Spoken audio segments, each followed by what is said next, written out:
கர்த்தாவை சொல்லும் அடியேன் கேட்கிற நிகழ்ச்சிக்கு நான் உங்களை மீண்டும் வரவேற்கிறேன். பாருங்கள், நாம் ஒரு புது செய்தியை நாம் ஆரம்பிப்போம். இந்த செய்தி கர்த்தருடைய ஆவியானவர் எனக்கு 17ஆம் தேதி 3ஆம் மாதம் நாம் கர்த்தருடைய வார்த்தையை நான் வாசித்து கொண்டு இருக்கும்போது கர்த்தர் இந்த வார்த்தையை தந்து அதுக்குரிய அந்த ஆவிக்குரிய அர்த்தங்களை கர்த்தர் என்னை பார்க்க வைத்தார். அதான் என்னுடைய கண்கள், ஆவிக்குரிய கண்கள் திறந்து வரும்போது இந்த காரியத்தை நாம் கற்றுக்கொள்ள முடியும். அப்போ ஆவியானவர் என்னுடைய ஆவிக்குரிய கண்ணை திறந்து இதில் இருக்கிற காரியங்களை எனக்கு வெளிப்படுத்தினார். ஸோ அதை உங்கள் மத்தியிலே நான் கொண்டு வந்திருக்கிறேன். ஸோ இந்த காரியத்தை கவனமாய் கேளுங்கள். அத்தான் இயேசு கிறிஸ்து சொல்லுவார், காதுள்ளவன் கேட்க கடவன் என்று சொல்லி. ஆகவே நம்முடைய காதை நாம் திறந்து கர்த்தருடைய வார்த்தைக்கு நாம் செவி கொடுப்போம். பாருங்கள், வேத தியானித்துக்கண்டு கலாத்தியர் 3ஆம் அதிகாரம் 3ஆம் வசனத்தை நான் வாசிக்கிறேன். ஆவியினாலே ஆரம்பம் பண்ணின நீங்கள் இப்பொழுது மாம்சத்தினாலே முடிவு பெற போகிறீர்களோ? நீங்கள் இத்தனை புத்தியினரா என்று சொல்லி 2 கேள்விகளை இங்கே நாங்கள் பார்க்கிறோம். கர்த்தருடைய ஆவியானவர் அழகாக எழுதி வைத்திருக்கிறார். பாருங்கள், நம்முடைய வாழ்க்கை, ஒவ்வொருடைய வாழ்க்கையிலும் ரட்சிக்கப்பட்டவர்களாக இருக்கலாம், ரட்சிக்கப்படாதவர்களாக இருக்கலாம், படித்தவர்களாக இருக்கலாம், படிக்காதவர்களாக இருக்கலாம். யாராக இருந்தாலும் ஒவ்வொரு மனுஷனுக்கும் பார்த்தீங்கன்னா ஒரு ஆரம்பம் இருக்குது, ஒரு முடிவொன்று இருக்கிறது. யாருக்கும், எல்லாருக்கும் தான், பணக்காரரோ ஏழைகளோ, ஸோ யாராக இருந்தாலும் எல்லாருடைய வாழ்க்கையிலும் ஒரு ஆரம்பம் இருக்கும், அதே நேரம் ஒரு முடிவும் இருக்கும். பாருங்கள், நம்முடைய வாழ்க்கையிலே, கிறிஸ்தவ வாழ்க்கையில் ரட்சிக்கப்பட்ட நம்முடைய வாழ்க்கையிலே நாம் இந்த காரியத்தை நாம் கவனிக்க வேண்டும். பாருங்கள், இங்கே என்ன சொல்லப்படுகிறன்னா, கலாத்தியரை பார்த்து பவுல் இப்படியா ஒரு காரியத்தை கேட்கிறார். பாருங்கள், ஆவியிலே ஆரம்பம் பண்ணின நீங்கள். அப்போ முதல் அவங்களுடைய ஆரம்பத்தை குறித்து சொல்லுகிறார். நீங்கள் ஆவியிலே ஆரம்பம் பண்ணினீங்க என்றால் அவங்க எப்படி ஆரம்பம் பண்ணீங்கன்னா, இயேசு கிறிஸ்து அவங்களுக்கு பிரதிட்சமாய் காட்சி அளித்தார். சிலுவையில் அறையப்பட்டவராக பிரதிட்சமாய் காட்சி அளித்தார். அப்போ அவங்க ரட்சிக்கப்பட்டாங்க எல்லாரும். ஆனால் அவங்களுடைய ஆரம்பம் நல்ல ஒரு அனுபவமாக இருந்தது. பாருங்கள், இயேசு கிறிஸ்துவை சிலுவையில் அறையப்பட்டவர்களாய் அவங்க தரிசித்தார்கள். அப்போ இன்றைக்கு நம்முடைய வாழ்க்கையிலும் உங்களுடைய ரட்சிப்பு பாருங்கள் எப்படி இருந்ததுன்னு சொல்லி உங்களை அந்த காலத்துக்கு உங்களை நான் கூட்டி போக விரும்புகிறேன். நீங்கள் ரட்சிக்கப்பட்ட அந்த காலத்தை ஒரு விஷயம் உங்களுடைய மனதிலே கொண்டு வாங்க. நீங்கள் எப்படி ரட்சிக்கப்பட்டீங்கன்னு சொல்லி பல பேர் பலவிதமான சாட்சிகளை நீங்கள் சொல்வீர்கள். நீங்கள் சொல்லலாம், நான் மரண படுக்கையில் இருந்தேன், கர்த்தர் என்னை சந்தித்தார், என்னை அந்த மரண படுக்கையிலிருந்து கர்த்தர் என்னை சுகமாக்கினார், நான் அதனாலே நான் ரட்சிக்கப்பட்டேன். சில பேர் சொல்லுவாங்க, நான் தற்கொலைக்கு நேராக நான் போனேன், என்னுடைய வாழ்க்கையை நான் முடிக்க நான் தீர்மானித்து நான் போகும்போது கர்த்தரை நான் தரிசித்தேன், அவர் என்னை தொட்டார், நான் உடனே ரட்சிக்கப்பட்டேன்னு சொல்லி இப்படி பல பேர் பார்த்தீங்கன்னா அவங்களுடைய ஆரம்பத்தை குறித்து பல பேர் நல்ல சாட்சிகளை சொல்லுவார்கள். நாம் பல சாட்சியெல்லாம் கேட்டிருக்கிறோம். பல பேருடைய சாட்சிகள் கர்த்தர் அற்புத விதமாய், அதிசய விதமாய், ஏன் இயற்கைக்கு அப்பாற்பட்ட விதத்திலே பல பேரை ரட்சித்தார். நல்லதுதான், ஆரம்பம் நல்லதாக இருந்தது. ஒரு உன்னதமான ஒரு அனுபவம். அந்த ஆரம்பம், ரட்சிக்கப்பட்ட அந்த ஆரம்பம் ஒரு உன்னதமான ஒரு அனுபவம். அப்போ என்னுடைய கேள்வி என்னென்றால், இப்போ எப்படி இருக்கிறது உங்களுடைய ரட்சிப்பு? உங்களுடைய ரட்சிப்பு இப்போ எப்படி இருக்கிறது? உங்களுடைய வாழ்க்கை இப்போ எப்படி இருக்கிறது? அத்தனை இங்கே பவுல் கேட்குறார் அவர்களை பார்த்து, ஆவியிலே ஆரம்பம் பண்ணினீங்க, நல்ல ஒரு காரியம்தான், நல்ல ஒரு சாட்சி தான். ஆனால் இப்போ உங்களுடைய முடிவை எப்படி இருக்க போகிறது? மாம்சத்தில் முடிக்க போகிறீங்களா? ஏன்னா அவங்களுடைய வாழ்க்கை மாறிவிட்டது. அப்போ கேட்குறா, இவ்வளவு புத்தினரா நீங்கண்டு. அப்போ நம்ம பாசையில் சொல்ல போனால், உங்களுக்கு எவ்வளோ முட்டாள்தனமாக நீங்கள் செய்கிறீங்க, எப்படி முட்டாளாக இருக்கிறீங்களான்னு சொல்லி பாருங்கள் அவர் கேட்கிறார் அந்த கேள்வியே. அப்போ நம்முடைய வாழ்க்கையிலே பார்த்திங்கன்னா நாம் கவனமாக இருக்க வேண்டும். நம்முடைய வாழ்க்கை நிரந்தரமாக பாருங்கள் இந்த பூமியில் நாங்கள் வாழப்போவது அல்ல. அந்த சங்கீதம் 31 நாங்கள் பார்க்குறோம். நம்முடைய காலம் கர்த்தருடைய கரத்தில் இருக்கிறது. அப்போ கர்த்தர் நமக்குன்னு ஒரு காலத்தை நியமித்து வைத்திருக்கிறார். எல்லாருக்கும் கர்த்தர் நியமித்து வைத்திருக்கிறார். அப்போ அந்த காலத்திலே நம்முடைய முடிவை நாம் எப்படி முடிக்க போகிறோம் என்பது தான் முக்கியம். பாருங்கள், ஒரு வசனத்தை நான் வாசிக்க விரும்புகிறேன். பிரசங்கி 10ஆம் அதிகாரம் 1ஆம் வசனம். செத்த ஈக்கள் தைலக்காரனுடைய பரிமள தைலத்தை நாரி கெட்டு போக பண்ணும், ஞானத்திலும் கனத்திலும் பேர் பெற்றவனை சொற்ப மதியினமும் அப்படியே செய்யும். அப்போ நம்முடைய வாழ்க்கையிலே நல்ல ஒரு ஆரம்பம் தான். ஆனால் நம்முடைய முடிவு நம்முடைய சொற்ப மதியினத்தினாலே நம்முடைய முடிவு பரிதாபமாக போகக்கூடாது.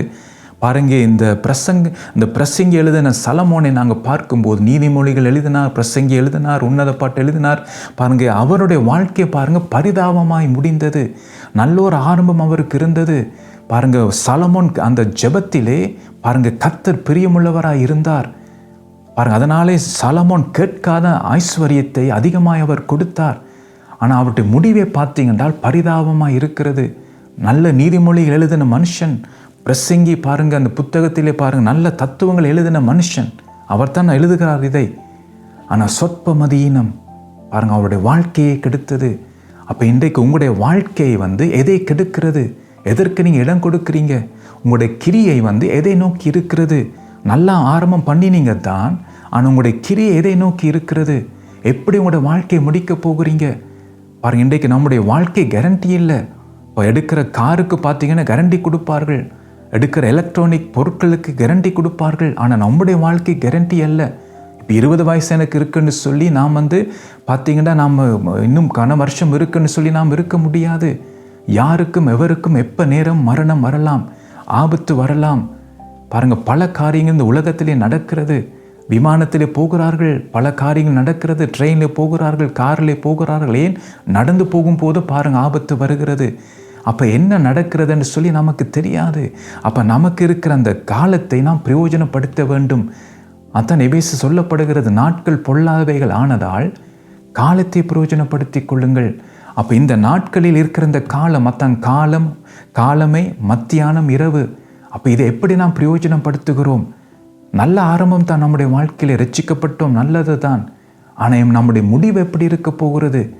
கர்த்தர் நம்மை பார்த்து எப்படி கூப்பிட போகிறார்? அப்போ நான் இந்த உலகத்தில் என்னுடைய கிரியை பொறுத்து தான் அவருக்கு முன்பாக நான் நிற்கும் போது அவர் என்னை கூப்பிடுவார். எப்படி என்னை கூப்பிட போகிறார்? உண்மை உத்தமான ஊழியக்காரனே, என்னுடைய சந்தோஷத்தில் பிரவேசின்னு சொல்ல போகிறாரா? அல்லது அக்கிரமக்காரனே, என்னை விட்டு அகண்டு போன்னு சொல்ல போகிறாரா? இன்னைக்கு கர்த்தருக்குன்னு நான் ஊழியம் செய்யலாம், அந்த ஊழியம் என்னை ரட்சிக்காது. கர்த்தருக்குன்னு நான் பிரசங்கிக்கலாம், அது என்னை ரட்சிக்காது. அப்போ என்னை ரட்சிக்க வேண்டும் என்றால் அவருடைய இதய துடிப்பின்படி, அவருடைய சித்தத்தின்படி என்னுடைய வாழ்க்கை இருக்க வேண்டும். ஆனால் இயேசு அதில் கவனமாக இருந்தார். இந்த உலகத்திலே அவர் வாழ்ந்த காலத்தில் அவர் முன்மாதிரியாக இருந்தார். அவர் சொல்லுகிறார், பிதாவின் சித்தம் செய்வது என்னுடைய போஜனமாக இருக்கிறது. அப்போ அவர் சொல்லாமல் அவர் ஒன்றுமே செய்யவில்லை. பாருங்கள், கானா ஒரு கல்யாணத்தில் நாங்கள் பார்க்கும்போது முதல் அற்புதம் அவர் செய்தார். தாயார் சொல்லுகிறார், பாருங்கள், திராட்சரசம் குறைவுபட்டிருக்கிற அந்த வீட்டிலே. அப்போ அவர் என்ன சொல்லுகிறார்? என் வேலை இன்னும் வரவில்லை, ஏனென்றால் பிதா சொல்ல வேண்டும். அப்போ பிதா சொல்லாமல் ஒன்றுமே அவர் செய்ய மாட்டார். பாருங்க, அதுதான் நல்ல ஒரு முன்மாதிரி. நாம் எப்படி இருக்கிறோம்? இன்றைக்கு நாம் வசதியை பார்த்து நாம் செயல்படுகிறோம். நம்முடைய டேலண்ட்டை வைத்து நாம் கர்த்தருக்கு ஊழியம் செய்கிறோம். நம்முடைய அனுபவத்தை வைத்து நாம் கர்த்தருக்கு ஊழியம் செய்கிறோம். மற்றவருடைய சொல்லை கேட்டு நாம் ஊழியம் செய்கிறோம். இன்றைக்கு பார்த்து மூன்றாவது நம்ம சொல்லுவதை வைத்து தான் இன்றைக்கு சில தீர்மானங்களை நாம் எடுக்கிறோம். கர்த்தருடைய சமூகத்திலே காத்திருப்பதில்லை. கர்த்தாவே நான் என்ன செய்ய வேண்டும்னு சொல்லி காத்திருப்பதில்லை. அப்போ சின்ன காரியமோ பெரிய காரியமோ பரலோகம் நமக்கு கட்டளையிட வேண்டும். அவர் சொல்லுகிறபடித்தான் நம்முடைய வாழ்க்கையை நாம் தீர்மானத்தை எடுக்க வேண்டும். அப்போ அவர் சொல்லுகிறபடி நான் எல்லாத்தையும் செய்யும் போது, அது சின்ன காரியமோ பெரிய காரியமோ, கர்த்தர் தான் மகிமைப்படுவார். அப்போ அவர்கிட்ட நாம மகிமைப்பட வேண்டும், நம்முடைய பெயர் அல்ல. அவர்கிட்ட நாம மகிமைப்பட வேண்டும். அதற்காகத்தான் நம்முடைய நோக்கம் அதுபடி தான் இருக்க வேண்டும். எனக்கு ஒரு பெயர் உண்டாக்க வேண்டும் என்று இருக்கக்கூடாது. பாருங்கள், சவுல் ராஜா தனக்கு ஒரு ஜெயஸ்தம்பத்தை நாட்டினான். கர்த்தருக்கு விரோதமாய் கர்த்தருடைய வார்த்தைக்கு கீழ்ப்படியாமல் செயல்பட்டான். அதை குறித்து அவனுக்கு எந்த சிந்தனையும் அல்ல. ஐயோ, கர்த்தருடைய வார்த்தை நான் மீறி நடந்துட்டேனே, கர்த்தர் சொல்லுகிறபடி நான் செய்யாமல் விட்டேன் என்று சொல்லி அதை குறித்து எந்த கவலையும் இல்லை. அவன் என்ன செய்கிறான்? தனக்கு ஒரு ஜெயஸ்தம்பத்தை நாட்டினான். இன்றைக்கு அநேகர் அப்படி தான், ஐயோ கர்த்தருடைய சித்தத்தின்படி நான் செய்யவில்லை என்று சொல்லி அதை குறித்து எந்த சிந்தனையும் இல்லை. தங்களுடைய பெயர் வந்தால் சரி, தாங்க செய்தோம் என்று சொல்லி வெளியில் வந்தால் சரி, நான் ஜெபித்தபடியால் இது நடந்தது, நான் தான் இதை செய்தேன். அப்போ இன்றைக்கு கர்த்தருடைய நாமத்துக்கு மகிமைக்கென்று செய்வதில்லை, நான் செய்தபடியால் தான் இது வந்தது. பாருங்கள், அநேக காரியத்தை நாங்கள் பார்க்கிறோம். அப்போ கர்த்தர் நம்முடைய எதிர்பார்க்குற என்ன தெரியுமா? நம்முடைய முடிவு நல்லதாக இருக்க வேண்டும். ஆரம்பம் பாருங்கள் பெருசல்ல, எப்படி முடிக்க போகிறோம்னு தான் முக்கியம். அப்போ உங்களுடைய வாழ்க்கை எப்படி இருக்கிறது? இன்றைக்கு இயேசு கிறிஸ்து வருவாராக இருந்தால் எப்படி முடிக்க போகிறீங்க? அவர் உங்களை பார்த்து எப்படி கூப்பிட போகிறார்? அக்கிரமக்காரன்னு சொல்ல போகிறாரா? அல்லது உண்மையும் உத்தமமான ஊழியக்காரன்னு சொல்ல போகிறாரா?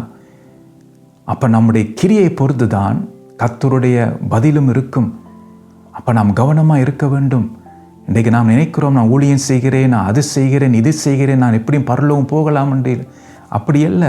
அப்படி என்ன எல்லாரும் ஊழியம் செய்துட்டு போயிடலாமே பரலோகத்துக்கு? அதல்ல. கர்த்தர் சொல்ல வேண்டும், நான் இந்த பூமியில் என்ன செய்ய வேண்டும் என்று அவர் சொல்ல வேண்டும். அவருடைய சித்தத்தின்படி நான் செய்ய வேண்டும். இந்த இயேசு அப்படித்தான் வாழ்ந்தார்.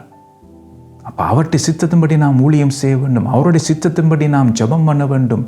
அவர் சித்தத்தின்படி நாம் பிரசங்கம் பண்ண வேண்டும். அவர் எதை பிரசங்கம் பண்ண சொல்லுகிறாரோ அதை தான் நாம் பிரசங்கிக்க வேண்டும்.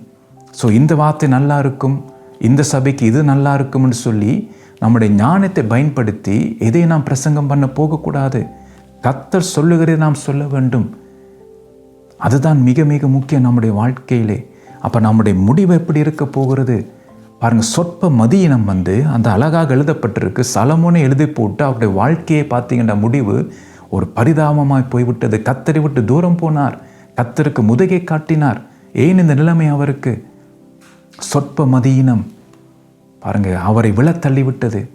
அப்போ இன்றைக்கு எது உங்களை விழத்தள்ளுகிறது? கவனமாக இருங்கள். சத்துரு பாருங்க, குழி நரிகளையும் சிறு நரிகளையும் தான் அனுப்புவான். அது பார்க்கும்போது சின்னதான் அது, ஆனால் அதில் தான் வீழ்ச்சி உங்களுக்கு இருக்கும். கவனமாக இருங்கள். அப்போ கர்த்தருடைய சமூகம் முக்கியம் நம்முடைய வாழ்க்கையிலே. கர்த்தர் சொல்லும் வரைக்கும் நாம் காத்திருக்க வேண்டும். அவருடைய சத்தத்தை கேட்பதான் நம்முடைய நோக்கமாக இருக்க வேண்டும். அவர் எச்சரிப்பார், நாம எச்சரித்து அவர் நடத்துவார். அப்போ நாம் இதில் கவனமாக இருக்க வேண்டும். சத்துரு நம்மை கெடுக்காதபடிக்கு, நம்முடைய வாழ்க்கையை நாம் வீணாக்காதபடிக்கு நாம் இதில் கவனமாக இருக்க வேண்டும். அதைங்க நாங்கள் பார்க்குறோம் பாருங்கள். ஒரு வசனத்தை நான் வாசிக்க விரும்புகிறேன். அதே பிரசங்கி 7ஆம் அதிகாரம் 8ஆம் வசனம். ஒரு காரியத்தின் துவக்கத்தை பார்க்கிலும் அதன் முடிவு நல்லது. பாருங்க, யார் எழுதினது? சலமோன். ஆனால் அவருடைய முடிவை பாருங்க, பரிதாபம். அப்போ ஒரு காரியத்தின் துவக்கத்தை பார்க்கிலும் அதன் பாருங்க முடிவு நல்லதாக இருக்க வேண்டும். சில பேர் பார்த்தீங்கன்னா தங்களுடைய இஷ்டத்துக்கு ஒரு 3வது நம்பர் சொல்லி ஒரு பிஸ்னஸை ஆரம்பித்திருப்பார்கள். ஆனால் கர்த்தரிடத்தில் கேட்க மாட்டாங்க. ஆரம்பித்து அதுக்காக ஜெபம் பண்ணுவாங்க. பாஸ்டரை கூப்பிட்டு ஒரு ஊழியக்காரனை கூப்பிட்டு ஜெபம் பண்ணுவாங்க. ஆனால் அந்த அந்த திட்டத்தில் அது இருக்காது. தேவனுடைய திட்டத்தில் அந்த காரியம் இருக்காது. என்ற பரலோகம் நம்மை இந்த உருவாக்குறதுக்கு முன்னே, அதாவது தாயின் கருவிலே உருவாக்குறதுக்கு முன்னே நம்மை குறித்து பரலோகம் எல்லாம் ஆயத்தப்படுத்தி விட்டது. அப்போ நாம் நம்முடைய வேலை என்ன, நம்முடைய யார் நமக்கு பார்த்தீங்கன்னா துணையாய் வர வேண்டும், எத்தனை பிள்ளைகள் நமக்கு இருக்க வேண்டும், ஸோ எல்லாம் இந்த உலகத்திலே வாழ்வது கேட்ட எல்லாவற்றையும் அவர் ஆயத்தப்படுத்தி விட்டார். அப்போ அந்தந்த நேரத்துக்கு அவர் நமக்கு தருவார். அப்போ நாம் அவர்கிட்ட தான் கேட்க வேண்டும், ஆண்டவரே நீர் எனக்கு எதை ஆயத்தப்படுத்தி வைத்திருக்கிறீர்? இன்றைக்கு ஆண்டவரை என்ன ஆயத்தப்படுத்தி வைத்திருக்கிறீர்? அப்போ நான் ஜெபம் பண்ணும்போது, இன்றைக்கு அதிகாலை நான் ஜெபிக்கும் போது ஒவ்வொரு நாளும் இப்படி தான் ஜெபிப்பேன். ஆண்டவரே இந்த நாளிலும் ஆண்டவரே எதை நீர் ஆயத்தப்படுத்தியிருக்கிறீர் எனக்கும் என்னுடைய குடும்பத்துக்கும்? ஆகவே அந்த வழியில் என்னை நடத்தும். நான் இடது வலது பக்கம் நான் ஆண்டவரை வழி விலைக்கு போகாதபடிக்கு நீர் ஆயத்தப்படுத்தினே நான் பெற்றுக்கொள்ளத்தக்க விதமாக நேர் வழியாக என்னை நடத்தும். பாருங்க, இதுதான் ஜெபம். நாமாவே ஆண்டவர் ஐடியா சொல்ல போகக்கூடாது. ஆண்டவர் நீர் அப்படி செய்யும், ஆண்டவர் இப்படி செய்யும், எனக்கு அப்படி தாரும், இப்படி தாரும், இந்த இடத்துக்கு என்னை கொண்டு போகும், அதை அங்கு செய்யும். இல்லை, ஆண்டவரே உம்முடைய நீர் என்ன ஆயத்தப்படுத்தியிருக்கிறோ அந்த இடத்துக்கு என்னை கொண்டு போகும். ஆண்டவரை எல்லாம் ஆண்டவர்கிட்ட கேட்க வேண்டும். என்ன நான் செய்ய வேண்டும், எதை நான் பேச வேண்டும், எல்லாத்தையும் நாம் கேட்க வேண்டும். சின்ன காரியமோ பெரிய காரியமோ அதுதான் ஆவியான எனக்கு கற்றுக் கொடுத்தார். என்னுடைய வாழ்க்கையிலே என்னவா இருந்தாலும் ஒரு சிறு குழந்தையை போல கத்தெடுத்து போய் கேட்க வேண்டும். ஆண்டவரே என்ன செய்வது, இந்த காரியத்தை நான் என்ன செய்வது, என்ன பேசுவது, என்ன சொல்வது, எங்கே போவது, எல்லாத்தையும் நாம் கேட்க வேண்டும். எனக்கு வசதி இருக்குது, எனக்கு படிப்பு இருக்குது, எனக்கு அவரை தெரியும் இவரை தெரியும் என்று யாரையும் சார்ந்து, நம்முடைய பலத்தை சார்ந்து, நம்முடைய ஞானத்தை சார்ந்து, நம்முடைய பணத்தை சார்ந்து நாம் எதையும் செய்ய போகக்கூடாது. ஆரம்பத்தில் அது நல்லா தான் இருக்கும். அதான் பார்க்குறோம். அதை ஒரு காரிய துவக்கத்தை பார்க்கலாம். துவக்கம் நல்லா தான் இருக்குது. எல்லாருக்கும் துவக்கம் நல்லா தான் இருக்குது. பாருங்கள், பிஸ்னஸ் ஆரம்பிக்கும் போது, திருமணத்தை பாருங்கள், திருமணம் செய்யும் போது எல்லாம் நல்லா தான் இருக்கும். ஆனால் ஒரு 3-4 வருஷம் போன பிற்பாடு தான் அவங்க எடுத்த அந்த தீர்மானம் ஒரு ஆபத்துக்குள்ளே கொண்டு போய் பிறகு தான் தெரியும் அவர்களுக்கு. அப்போ இதெல்லாம் நான் தப்ப வேண்டும் என்பதற்காகத்தான் கர்த்தரிடத்தில் போய் விசாரிக்க வேண்டும். அவருடைய சித்தமா இதான் இது, அவருடைய சித்தத்தில் இருக்கா, அவருடைய திட்டமா இதை நான் இது செய்கிறது, அப்போ அவர்கிட்ட போய் விசாரிக்க வேண்டும். இன்றைக்கு அதுக்கு அநேகருக்கு டைம் இல்லை. இன்றைக்கு ஊழியக்காரர்களை கேட்பாங்க, பாஸ்டர் எனக்காக ஜெபிங்கன்னு சொல்லி. ஸோ ஜெபிப்பது தப்பு இல்லை, ஆனால் அவருடைய சித்தத்தை நாம் கேட்க வேண்டுமே. அப்போ அவருடைய சித்தம் எனக்கு தான் தெரியும். ஆண்டவர் எனக்கு தான் சொல்லுவார் சித்தத்தை. அப்போ நான் தான் போய் கேட்க வேண்டும். எனக்காக வேறு யாரும் போய் கேட்க முடியாது. நான் தான் போய் கேட்க வேண்டும். பசிச்சா நான் தான் சாப்பிட வேண்டும். எனக்காக வேறு யாரும் சாப்பிட முடியாது. வியாதி வந்தால் நான் தான் மாத்திரை எடுக்க வேண்டும். வேறு யாரும் மாத்திரை எடுக்க முடியாது. அப்போ நான் கத்தெடுத்து நான் போய் விசாரிக்க வேண்டும். அது என்னுடைய கடமை. அது நான் தான் கேட்க வேண்டும். என் குடும்ப சூழ்நிலை குறித்து நான் தான் போய் கேட்க வேண்டும். என் பிள்ளைகளுடைய காரியத்தை குறித்து நான் தான் போய் கேட்க வேண்டும். அப்போ இன்றைக்கு அநேகர் கேட்பது இல்லை. அன்றைக்கு அநேகர் பார்த்தீங்கன்னா எப்படியே இந்த இஸ்ரவேல் ஜனங்களைப் போல. அப்புறம் அவங்க என்ன சொல்லுகிறார்கள்? மோசே, தேவன் எங்களோடு பேச தேவையில்லை, நீர் எங்களோடு பேசினா காணும். ஏன்னா அவங்களுக்கு டைம் இல்லை. ஏன்னா அந்த ஜனங்கள் எப்படிப்பட்டவர்களாம்? புசித்து குடித்து உட்கார்ந்து விளையாடுகிற ஜனங்கள். அதுக்கு தான் அவங்களுக்கு டைம் போதுமாக இருக்கிறது. ஜபம் பண்ணணும், வேதம் வாசிக்கணும், காத்திருக்க வேண்டும், கர்த்தர் பேசும் வரைக்கும் காத்திருக்க வேண்டும். ஸோ அதெல்லாம் நமக்கு சரி வராது. மோசே, அந்த வேலையை நீர் பாரும். நாம் நம்முடைய வேலையை பார்க்குறோம். நாம் புசிக்கிறோம், நாம் குடிக்கிறோம், ஜாலி பண்ணுவோம். ஸோ நாம் என்ஜாய் பண்ணுகிறோம். ஸோ நீர் போய் விசாரியும். அவர் என்ன சொல்லுகிறாரோ அதை எங்களுக்கு சொல்லும், நாம் செய்கிறோம். பாருங்க, இன்றைக்கு அநேகர் அப்படி தான் இருக்கிறாங்க. கர்த்தருடைய சமூகத்திலே காத்திருப்பதில்லை, கர்த்தர் பேசும் வரைக்கும் காத்திருப்பதில்லை. ஊழியக்காரரை பிடித்து கொண்டிருக்கிறோம். நீங்கள் ஜெபிங்க, கர்த்தர் உங்களுக்கு என்ன சொல்லுகிறார்? நாம் தான் கர்த்தரிடத்தில் போக வேண்டும். அவர் நம்மோடு தான் பேசுவார். ஆனால் இன்றைக்கு அநேகருக்கு அது விருப்பமும் இல்லை, டைமும் இல்லை. ஏண்டா டைம் வேஸ்ட் ஆகும் அதில். அப்போ அப்படி அல்ல, நாம் தான் போய் காத்திருக்க வேண்டும். என்னுடைய குடும்பம், என்னுடைய சூழ்நிலை, என்னுடைய காரியம் என்றால் அவருடைய சமூகத்தில் நான் தான் காத்திருக்க வேண்டும். அப்போ தான் கர்த்தர் பேசுவார். அப்போ கர்த்தர் பேசுவார், நிச்சயமாக பேசுவார். நாம் தான் டைம் எடுப்பது இல்லை. அப்போ தான் நான் பார்க்கும்போது சொற்ப மதியினம் என்ன செய்யும் என்றால் நம்முடைய வாழ்க்கையை கெடுக்கும். அப்போ நம்முடைய ஆரம்பம் நல்லா இருக்கிறது தான், ஆனால் நம்முடைய முடிவு எப்படி இருக்க போகிறது அதை குறித்து நாம் சிந்திப்பது இல்லை. பாருங்க, இன்றைக்கு கர்த்தர்களுடைய கிருபையாக ஒரு நாளை தந்திருக்கிறார். நாளைக்கு எப்படின்னு தெரியாது. பாருங்க, எவ்வளோ மரணங்களே நான் பார்க்குறேன். என்னுடைய தொழிலிலே எவ்வளோ காரியத்தை நாங்கள் பார்க்குறோம். எவ்வளோ பாருங்க விபத்துக்கள் நடக்கிறது. ஆனால் கர்த்தர் ஒவ்வொரு நாள் நமக்கு கூட்டி தருகிறார். என்றால் கர்த்தர் நம்முடைய நிலைமை அவர் அறிவார். இன்றைக்கு நாம் மற்றவர்களுக்கு முன்பாக நீதிமானை போல நாம் காண்பிக்கலாம்.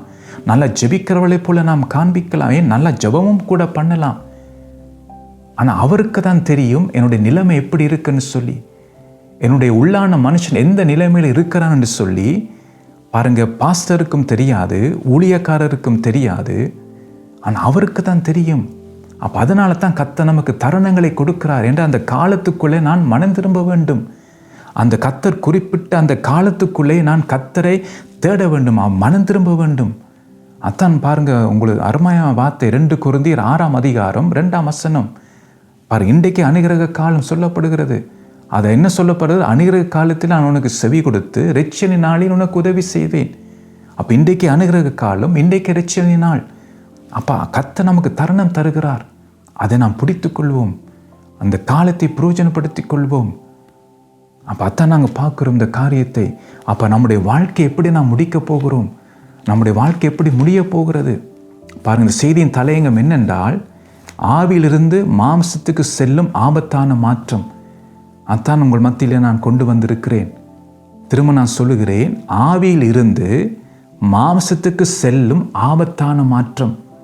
அப்போ நம்முடைய வாழ்க்கை எப்படி இருக்க வேண்டும்? இன்னும் கர்த்தரை கிட்டி சேர வேண்டும், இன்னும் அவருடைய சாயலாலே நிரப்பப்படும் மகிமை மேல் மகிமை அடைய வேண்டும். ஆனால் நம்முடைய கிரியைகளினாலே, அதான் சொற்ப மதியினம் என்று சொல்லப்படுகிறது, நம்முடைய கிரியைகளினாலே நாம் என்ன செய்கிறோம்னா முன்னுக்கு போகாமல் ஆவிக்குரிய வாழ்க்கையில பின்னுக்கு போய் கொண்டிருக்கிறோம். ஆனால் உலக வாழ்க்கைக்கு நாம் முன்னுக்கு போகலாம், நல்ல பணம் சம்பாதிக்கலாம், 2-3 வீடு வாங்கி இருக்கலாம், நமக்கு ஒரு பெயரை நாம் உண்டாக்கி வைத்திருக்கலாம். சவுல் தனக்கு ஒரு ஜெயஸ்தம்பத்தை நாட்டினது போல நமக்கு ஒரு பெயரை உண்டாக்கி வைத்திருக்கலாம். ஸோ பாருங்க, உலக ரீதியாக நல்ல ஒரு முன்னேற்றம் நம்முடைய வாழ்க்கையில் இருக்கலாம். நம்முடைய சந்ததிக்கென்று நாம் அதிகமான பணத்தை சேர்த்து வைத்திருக்கலாம். உலக காரியத்தில் ஒரு முன்னேற்றம் இருக்கும். ஆனால் ஆவிக்குரிய வாழ்க்கையிலே நாம் பின்னோக்கி போய் கொண்டிருப்போம். அது நமக்கு தெரியாமல் இருக்குமே. நமக்கு தெரியாமல் இருக்கிறது என்றால் நாம் ஒரு கிறிஸ்தவனாக செய்ய வேண்டிய கடமையை செய்து கொண்டு வருகிறபடியால் நம்முடைய பார்வையிலே நான் நல்லா இருக்கிறேன், ஜெபம் பண்ணுகிறேன், ஞாயிற்றுக்கிழமை தவறாமல் நான் போகிறேன், தசம்பாகம் காணிக்கையில நான் உண்மையாக இருக்கிறேன், ஏழைகளுக்கெல்லாம் நான் உதவி செய்கிறேன், எல்லாருக்கும் நான் உதவி செய்கிறேன், ஸோ நான் ஊழியம் செய்கிறேன், நான் ஜெபம் பண்ணுகிறேன், வேதம் வாசிக்கிறேன், ஸோ இதெல்லாம் நான் செய்கிறபடியால் ஸோ நான் என்னோடய ஆவிக்குரிய வாழ்க்கை நல்லா இருக்கிறது என்று சொல்லி நாம் நினைத்து கொண்டு இருக்கிறோம். ஆனால் நாம் ஆண்டவரை விட்டு நாம் தூரம் போய்கொண்டு இருக்கிறோம் என்பதை நம்மால் உணர முடியலை, அறிய முடியலை. ஏனென்றால் பிசாசானவன் என்ன செய்கிறான் என்றால் நம்மை அந்த குருட்டாட்டத்தில் வைத்திருக்கிறான். அந்த 2 தீமோத்தேயு 2ஆம் அதிகாரம் 26ஆம் வசனத்தில் எழுதப்பட்டிருக்கிறது. அந்த குருட்டாட்டத்தில் இருக்கிறோம். அப்போ அதிலிருந்து நாம் வெளியில் வந்தால்தான் நாம் எந்த நிலைமையில் இருக்கிறோம் என்று சொல்லி நம்மாலே உணர முடியும். அப்போ அதான் நாங்கள் பார்க்குறோம். அப்போ நம்முடைய வாழ்க்கையை பாருங்கள், ஆவிலே ஆரம்பம் பண்ணினோம், ஆனால் நாம் மாம்சத்திலே முடிவு பெற போவோமா இருந்தால் அதோட வருகிற அந்த விபரீதம், அந்த ஆபத்து, அதை தான் நாங்கள் பார்க்க போகிறோம். ஏன்னா உங்களுக்கு அதை நான் காட்ட விரும்புகிறேன்.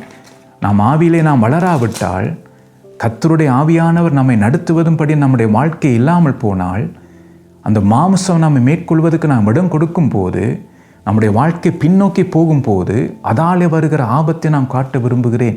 இன்றைக்கு பல பேருக்கு அது தெரிவதில்லை. அப்போ அதுதான் நாங்கள் பார்க்க போகிறோம்.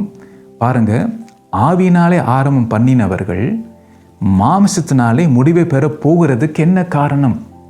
ஸோ ஆவியானவர் ஒவ்வொன்றா எனக்கு இந்த காரியத்தை எனக்கு கற்றுக் கொடுத்தார். அப்போ இதெல்லாம் எனக்கு தெரியாத காரியங்கள் தான். ஆனால் ஆவியானவர் கர்த்தருடைய சமூகத்தில் இருக்கும் போதெல்லாம் கர்த்தர் இந்த காரியத்தை குறித்து என்னோடு பேசுவார். அப்போ இதைத்தான் உங்கள் மத்தியில் நான் கொண்டு வந்திருக்கிறேன். பாருங்கள், ஆவியினாலே ஆரம்பம் பண்ணினவர்கள் மாம்சத்தினாலே முடிவை பெற போகிறதுக்கு என்ன காரணம்? ஸோ அதை நான் காட்ட விரும்புகிறேன்.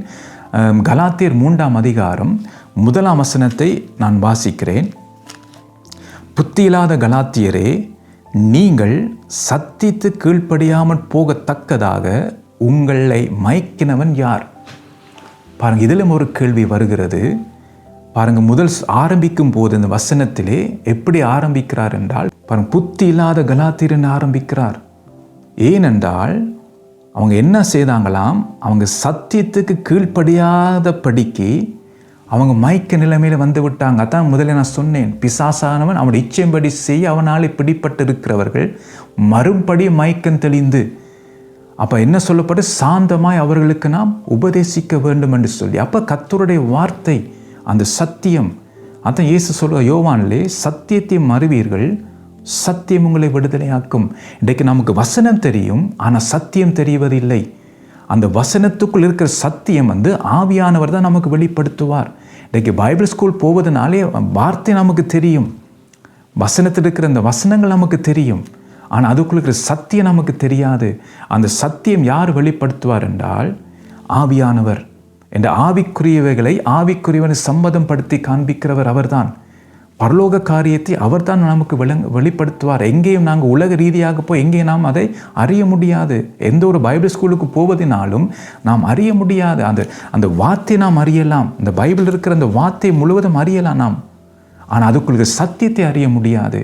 அதான் ஆண்டவர் சொல்லுகிறார், சத்தியத்தையும் அறிவீர்கள். அப்போ சத்தியத்தை அறிந்தால்தான் நமக்கு விடுதலை. வார்த்தை அறிந்தால் இல்லை, சத்தியத்தை அறிய வேண்டும். வார்த்தைக்குள் இருக்கிற அந்த சத்தியத்தை அறிய வேண்டும். அதுதான் முக்கியம். பாரு, உங்களுக்கு தெரியும், இப்போ ரத்தம் நான் டாக்டர்கிட்ட போகும்போது ரத்தத்தை எடுத்து அவங்க செக் பண்ணுறாங்க. அப்போ அந்த ரத்தத்தில் வருகிற அந்த ரிசல்ட் நமக்கு பார்க்கும்போது எல்லாம் கணக்கு எழுதியிருப்பாங்க, நமக்கு அது விளங்காது, அது என்னென்னு எழுதிருக்கு. அப்போ டாக்டர் அதை பார்க்கும்போது தான், அவர் விளங்கப்படுத்தும் போது தான் நமக்கு அது தெரியுமா, ரத்தத்தில் என்னென்ன காரியங்கள் இருக்குது, இந்த சுகர் இருக்குது, ப்ரெஷர் பாருங்கள் உயர்ந்து இருக்கிறது, கூட இருக்கிறது சொல்லி நமக்கு அதை விளங்கப்படுத்துவாங்க. அதே போலத்தான் அப்போ நம்முடைய மேலோட்டமாக பார்க்கும்போது வார்த்தையாக தான் இருக்கும், ஆனால் அதுக்குள்ளே சத்தியம் ஆவியானவர் தான் வெளிப்படுத்துவார். அப்போ அதுதான் ஆண்டவர்கிட்ட கேட்க வேண்டும், ஆண்டவரே இந்த வார்த்தைக்குள் இருக்கிற சத்தியத்தை எனக்கு வெளிப்படுத்தும். அதை இங்கே நாங்கள் பார்க்குறோம், புத்தியில்லாத கலாத்தியரே, நீங்கள் சத்தியத்துக்கு கீழ்ப்படியாமல் போகத்தக்கதாக. அப்போ சத்தியத்தை அவன் கீழ்ப்படியாமல் போகிறதுக்கு என்ன நடந்தது என்றால் மயக்கம். அதான் உங்களை மயக்கினவன் யார் என்று சொல்லி ஆண்டவர் கேட்கிறார் பவுல். அப்போ நம்முடைய வாழ்க்கையிலே முதலாவது வருகிற ஆபத்து. அப்போ என்னுடைய வாழ்க்கை பாருங்கள், ஆவியிலே ஆரம்பம் பண்ணினோம், இப்போ நான் மாம்சத்தில் முடிவை பெற போகுவதாக இருந்தால் அது வருகிற இந்த காரியத்தில் நான் மனம் திரும்பாமல் திரும்பமாக நான் ஆவியானவருடைய வழிநடத்தலுக்கு நான் போகாமல் போகும்போது ஒரு பழக்கப்பட்ட கிறிஸ்தவனாக ஒரு பாரம்பரிய கிறிஸ்தவனாக என்னுடைய வாழ்க்கை தொடர்ந்து இருக்குமா இருந்தால் கர்த்தர் வார்த்தை அனுப்புகிறார் மனம் திரும்பும்படி, ஆனால் அதுக்கு நான் செவி கொடுக்காமல் நான் அப்படி இருக்கும்போது என்னுடைய முடிவு பார்த்தீங்கன்னா எப்படி இருக்க போகிறேன்டா, முதலாவது முதல் ஆபத்து என்னென்றால் அந்த மயக்கம். அப்போ பிசாசு என்ன செய்வான் என்றால் அந்த மயக்க நிலைமையிலே நம்மை வைத்திருப்பான். அந்த மயக்க நிலைமை எப்படி இருக்கும் என்றால் சத்தியத்துக்கு கீழ்ப்படியாத படிக்க இருக்கும் அந்த மயக்க நிலைமை. அதுதான் முக்கியம். அப்போ பாருங்கள், இந்த வேதத்தை முழுவதும் பார்த்தீங்கன்றால் கர்த்தருடைய வார்த்தை தான் மையம், அதுதான் மெயினாக இருக்கிறது. உங்களுக்கு தெரியும், பூமியானது ஒழுங்கின்மையும் வெறுமையாக இருந்தது. கர்த்தர் என்ன செய்தாராம்? அற்புதம், கையை நீட்டி அற்புதம் செய்தாரா? இல்லை, வார்த்தை பேசினார். அப்போ அவர் வார்த்தையை அனுப்ப அனுப்ப எல்லாம் புதுப்பிக்கப்படுகிறது. எசேக்கியேலே பாருங்க, வெறும் பள்ளத்தாக்குள்ள இடத்திலே எலும்புகள் நிறைந்த ஒரு பள்ளத்தாக்கிலே கொண்டு போய் விடும்போது அவர் என்ன செய்தார்? கையை வச்சு எழுப்புன்னு சொன்னாரா? இல்லை, அந்த எலும்புகளை பார்த்து தீர்க்க தரிசன முறை, அந்த வார்த்தையை பேசு. அப்போ கர்த்தர் வார்த்தை தான் பயன்படுத்துகிறார் என்ற இயேசு தான் வார்த்தை. அதான் யோவானில் நாங்கள் பார்க்குற 1ஆம் அதிகாரத்திலே. அப்போ ஆண்டவர் தான் வார்த்தை. அப்போ வார்த்தை தான் பேச வேண்டும். அப்போ அந்த வார்த்தைக்குள்ள சத்தியம் நமக்கு தெரிய வரும்போது தான் நான் எந்த நிலைமையில் இருக்கிறேன்னு சொல்லி எனக்கு தெரிய வரும். அப்போ நான் வார்த்தையை வசனத்தை மாத்திர அறிந்து வைத்திருந்தால் எனக்கு அதில் விடுதலை வராது. அறிவு இருக்கும், ஆனால் விடுதலை வராது. ஆனால் சத்தியத்தை நான் அதில் அறிய வேண்டும். அப்போ சத்தியத்தை அறியும் போது தான் சொல்லுகிறபடி சத்தியத்தையும் அறிவீர்கள், சத்தியம் தான் உங்களை விடுதலையாக்கும். அப்போ நான் சத்தியத்தை அறிய அறிய அந்த மனுஷனுடைய வாழ்க்கையிலே மாற்றங்கள் வந்து கொண்டே இருக்கும். ஏனென்றால் அந்த வார்த்தை தான் அவனுக்கு ஒரு விடுதலை கொடுக்கும். அதான் பார்க்குறோம். அப்போ அந்த கலாத்தியர் பாருங்க ஆரம்பத்தில் ஒரு நல்ல ஒரு ஆரம்பம் இருந்தது. அதை குறித்து சாட்சியம் சொல்லலாம். ஆனால் அவங்களுடைய முடிவு பாருங்க பரிதாபமாக போகிற அதை தான் எச்சரிக்கிறவர். இவ்வளோ நீங்கள் புத்தியினரான்னு சொல்லி, உங்களை மயக்கினது யாருன்னு சொல்லி அவர் வேதனையோடு கேட்குற, யார் உங்களை மயக்கினான்னு சொல்லி. இந்த மயக்க நிலைமைக்கு எச்சரிக்கையாருங்கள். பாருங்க, சத்துரண்டைக்கு பல பேரை மயக்கி வைத்திருக்கிறான், பல ஊழியக்காரரை மயக்கி வைத்திருக்கிறான், பல சபை நடத்துகிற தலைவர்களை மயக்கி வைத்திருக்கிறான். அப்போ அதனால் இன்றைக்கு மந்தையும் பார்த்தீங்கன்னா ஆடுகளும் மயங்கி போயிருக்கிறது. சத்தியம் இன்றைக்கு சபையில் இல்லாமல் போய்கொண்டிருக்கிறது. வார்த்தை இருக்கிறது, ஆனால் சத்தியம் இன்றைக்கு சபையில் இல்லை. குடும்பங்களிலே பார்த்தீங்கன்னா பைபிள் வாசிக்கிறார்கள், ஏன்னா அந்த கடமைக்குன்னு வாசிக்கிறார்கள், ஆனால் சத்தியம் அங்கே இல்லை. குடும்பங்களிலே இன்றைக்கு ஊழியக்காரர்கள் பார்த்தீங்கன்னா பைபிள் வாசிக்கிறாங்க, வசனத்தை வாசிக்கிறாங்க, ஆனால் சத்தியத்தை அவங்க புரிந்து கொள்ளவில்லை. அதனால் பார்த்தீங்கன்னா அந்த மயக்க நிலைமையில் இருக்கிறார்கள். அவங்களுக்கே தெரியலை மயக்க நிலைமையில் இருக்கிறோம் என்று சொல்லி அவங்களுக்கு தெரியலை. ஏன்னா அந்த சத்தியத்தை அறியும் போது தான் அந்த சத்தியம் தான் நமக்கு உணர்த்தும் என்னென்றா நாம் மயக்க நிலைமையில் இருக்கிறோம் என்று சொல்லி. அப்போ இந்த காரியத்தை நாம் கவனமாக இருக்க வேண்டும். அப்போ சத்துருண்டைக்கு பல பேரை வஞ்சித்து கொண்டு இருக்கிறான், பல பேரை வஞ்சி என்ற கடைசி காலம் என்ற படியினாலே அநேகர் எப்படியாவது விழத்தள்ள வேண்டும் என்று சொல்லி, அநேகர் எப்படியாவது கெடுக்க வேண்டும் என்று சொல்லி ஊழியக்காரரையும் சபையை நடத்துகிற தலைவர்களையும் பாருங்கள், ஊழியத்தை செய்கிறவர்கள், பிரசங்கிக்கிறவர்கள், ஸோ இப்படி பல பேரை இந்த மயக்க நிலைமையில் வைத்து கொண்டிருக்கிறான். அப்போ அதனாலே பாருங்கள், சத்தியம் இன்றைக்கு சபைக்கு போக முடியாதபடி இருக்கிறது. அப்போ சரியான கர்த்தரை எதிர்பார்க்குற அந்த சத்தியம் இன்றைக்கு சபையை போகாமல் வார்த்தை மட்டும் போய்கொண்டிருக்கிறது, வசனம் மட்டும் போய்கொண்டிருக்கிறது, ஆனால் சத்தியம் போக முடியலை. அப்போ அந்த சத்தியம் போக வேண்டும் என்றால் ஆவியானவர் பார்த்தீங்கன்னா சொல்லுகிறதை நாம் சொல்ல வேண்டும். நாம் நினைக்கிறதை சொல்வதில்லை, ஆவியானவர் நமக்கு சொல்வதை நாம் சொல்ல வேண்டும். அதான் ஆண்டவர் மோசையை பார்த்து சொல்லுகிறார், மோசையை கூப்பிடுகிறார், மலைக்கு மேல் ஏறிவான்னு சொல்லி 40 நாள் அவர் வந்து காத்திருக்கிறார். கர்த்தர் பார்த்தீங்கன்னா பாருங்க, ஆசரிப்பு கூடாரத்தை கட்டுகிற காரியங்கள் பாருங்க, அந்த எல்லா காரியங்களும் ஜனங்களுக்கு என்ன சொல்ல வேண்டும் பாருங்க, ஆசாரியன் உடுத்த வேண்டிய அந்த உடுப்பு எப்படி இருக்க வேண்டும், ஏன் சின்ன பாருங்க காரியத்தையும் கூட அங்கே சொல்லுகிறார். அந்த கரண்டி கூட எப்படி செய்ய வேண்டும் என்று சொல்லி எல்லாத்தையும் அவர் சொல்லி கொடுக்கிறார். அவர் என்ன சொல்லுகிறார்? மலையிலே உனக்கு காண்பித்தர மாதிரின்படி செய்ய நீ கவனமாக இருப்பாயாக. அதான் கர்த்தர் சொல்லுகிறார். இன்றைக்கு ஊழியக்காரராகி நாங்கள் கவனமாக இருக்க வேண்டும். கர்த்தர் சொல்லுகிறதை நாம் சொல்ல வேண்டும். ஆரோனுடைய குமாரன் செய்தது போல அந்நி அக்கினி நாம் கொண்டு போகக்கூடாது. இது நல்லா இருக்கும் என்று சொல்லி, இதுவும் அக்கினி தானே, ஸோ இதை கொண்டு போனால் இங்கே தப்பா என்று சொல்லி அப்படி அந்நி அக்கினியை கொண்டு போகக்கூடாது. கர்த்தருடைய அக்கினி, பலிபீடத்திற அக்கினியை தான் நாம் பாவிக்க வேண்டும். எல்லாம் அக்கினியை நாம் எடுக்க முடியாது. கர்த்தருடைய அக்கினி தான் நாம் பயன்படுத்த வேண்டும். இன்னைக்கு வார்த்தை இருக்குதான், ஆனால் கர்த்தருடைய வார்த்தை இருக்கிறதா? கர்த்தர் பேசினா தான் கர்த்தருடைய வார்த்தை. மனுஷன் பேசினா அது கர்த்தருடைய வார்த்தை இல்லை, அது கலப்பு நிறைந்த வார்த்தை. இன்றைக்கு அதிகமாக மனுஷனுடைய வார்த்தை தான் சபைக்கு போய் கொண்டிருக்கிறது. அதான் இன்றைக்கு சபையிலே விடுதலை இல்லை, சபையிலே மனம் திரும்புதல் இல்லை. ஜனங்கள் கட்டோடு வருகிறார்கள், கட்டோடு போகிறார்கள். என்ற கர்த்தருடைய வார்த்தை இன்றைக்கு சபைக்கு வரவில்லை, அந்த சத்தியம் வரவில்லை. அப்போ பிசாசு என்ன செய்கிறான் என்றால், அந்த மைக்கு நிலைமையில் இன்றைக்கு ஊழியக்காரரை வைத்து கொண்டிருக்கிறான். அப்போ ஊழியக்காரரை மயக்க நிலைமையில் வைத்தால் ஜனங்களும் மயக்க நிலைமையில் தான் இருப்பார்கள், குடும்பங்களும் மயக்க நிலைமையில் தான் இருப்பார்கள். பாருங்க எப்படி பிசாசு பயன்படுத்துகிறான்னு பாருங்க. அப்போ அவனுடைய தந்திரத்தை நாம் கண்டுபிடிக்க வேண்டும். அப்போ எப்படி கண்டுபிடிக்கலாம் என்றால், கர்த்தருடைய சமூகத்திலே காத்திருக்க வேண்டும். ஒரு பழக்கப்பட்ட ஜெபத்தை செய்வதை விட்டுட்டு கர்த்தர் பேசும் வரைக்கும் காத்திருக்க வேண்டும். அப்போ அவர் சொல்லுவார் எல்லா காரியத்தையும், எங்கெங்கே என்னென்ன காரியங்கள் இருக்குன்னு சொல்லி அவர் நமக்கு எச்சரிப்பார்.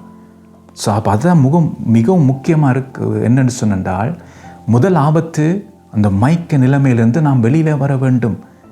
அது சத்தியத்தை நான் அறியும் போது தான் அந்த மயக்க நிலைமையிலிருந்து நான் வெளியில் வர முடியும். ஸோ தொடர்ந்து இந்த காரியத்தை அடுத்த முறைக்கு நாம் தியானிப்போம். கர்த்தர் தாமே உங்களை ஆசீர்வதிப்பாராக.